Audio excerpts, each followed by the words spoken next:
یہ واحد ملک ہے دنیا کا جس کو اپنی پیدائش کے ساتھ ہی اپنے سے کئی گنا بڑے ملک کی دشمنی ملی ہے۔ بھارت ہمارے ساتھ ہی آزاد ہوا نا، ایک دن کا فرق ہے، ہم 14 اگست کو آزاد ہو گئے، وہ 15 اگست کو ہوئے، اور وہ ہم سے بہت بڑا ہے، اور اس کے گھٹی میں پاکستان دشمنی پڑی ہوئی ہے۔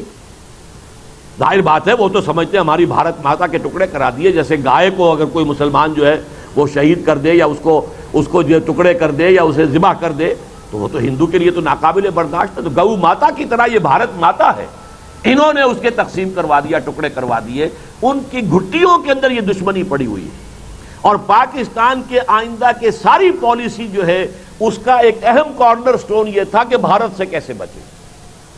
لہذا یہ پس منظر ہے۔ اب اس میں میں آپ کے سامنے پاکستان کی 52.5 سالہ زندگی کے 3 ادوار جو ہیں بڑے بڑے سامنے رکھنا چاہتا ہوں۔ پہلا دور ہے 30 سال کا، پھر 15 سال کا، پھر 7.5 سال کا، 52.5 بنیں گے یہ۔ سن 47 سے سن 77 تک کے جو ہمارے 30 سال ہیں اس کے 4 سیلینٹ فیچرز ذہن میں رکھیے۔ سب سے پہلی بات یہ کہ ہمیں بھارت کے مقابلے کے لیے کسی سہارے کی ضرورت تھی۔ ہم نے اپنے آپ کو اٹیچ کر لیا امریکہ کے ساتھ، اور ہماری ساری پالیسیز اس کے مطابق بن گئیں۔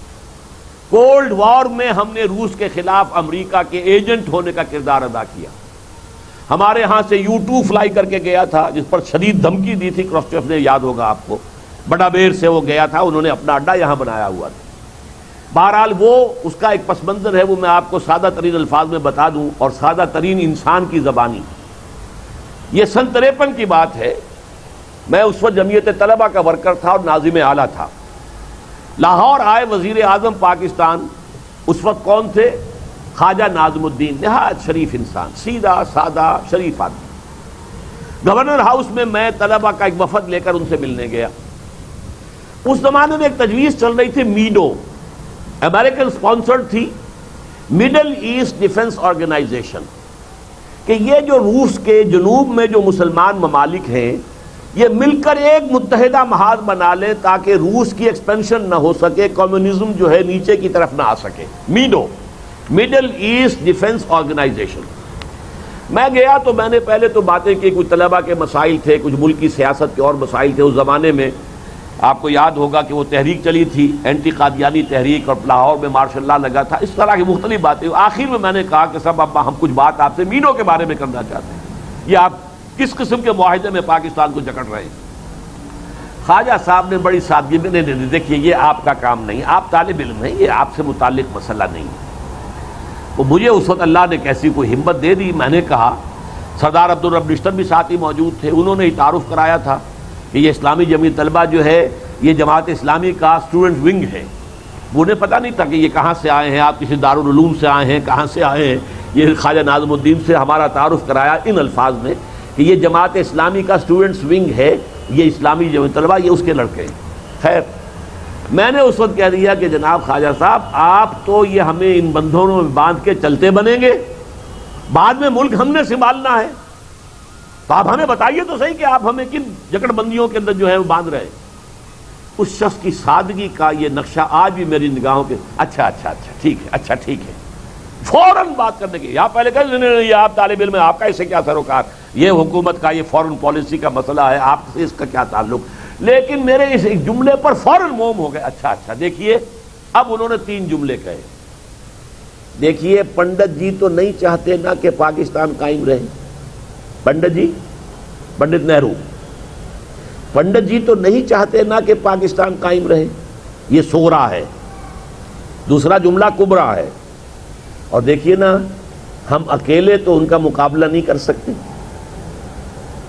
سیدھی بات، لہذا ہمیں کسی سہارے کی ضرورت ہے، لہذا ہم یہ راستہ اختیار کر رہے ہیں۔ 3 جملوں کے اندر انہوں نے پاکستان کی یوں سمجھیے کہ فورن پالیسی جو رہی ہے آج تک جو رہی ہے، اب جو ہے ہمیں سلام کر کے چلا گیا ہے، چچا سام جو ہے سلام کر کے چلا گیا ہے، لیکن اب تک کی ہماری پالیسی کا یہ 3 جملے ہیں۔ بھارت تو نہیں چاہتا کہ پاکستان رہے، اور پاکستان خود از خود اپنی بنیاد پر بھارت کا مقابلہ نہیں کر سکتا، لہذا ہمیں تو سہارے کی ضرورت ہے۔ وہ سہارا ہم نے تلاش کیا ویسٹ کا، مغربی بلاک کا، اگرچہ اس میں ایک اضافی فیکٹر یہ تھا مذہبی کہ یہ جو کولڈ وار ہو رہی تھی اس میں امریکہ یا اس کے جو الائز تھے یورپین، ان میں مذہب کی اس درجے نفی نہیں تھی جتنی کہ کمیونزم میں ہوتی تھی۔ کمیونزم میں تو مذہب کو عوام کی افیون کہا گیا، it's the opium of the masses. اخلاق کے لیے کوئی بنیاد ہے ہی نہیں، وہ تو معاشی حالات کے ساتھ اخلاقی قدریں بدل جاتی ہیں۔ تو گویا کہ الحاد اپنی آخری درجے میں کمیونزم میں تھا، اور وہ ویسٹ کے اندر بھی چاہے الحاد تھا، مغربی تہذیب تھی، عبادت تھی، پھر بھی مذہب ان کے ہاں کسی درجے میں چرچ ہیں، لوگ جاتے ہیں۔ خاص طور پر امریکہ میں تو آج بھی چرچ آباد ہیں، یورپ میں اور انگلستان میں تو وہ بالکل غیر آباد ہو چکے ہیں، لیکن امریکہ میں اب بھی آباد ہیں۔ تو اس پہلو سے بھی ہمارا جو ہے ایک زیادہ مناسبت قائم ہوتی تھی مغربی بلاک کے ساتھ۔ تو بہرحال پہلی بات اہم کیا ہے کہ ہم نے اپنے آپ کو باندھ لیا اور مغربی بلاک اور خاص طور پر امریکہ کے گڑھے کی مچھلی بن گئے۔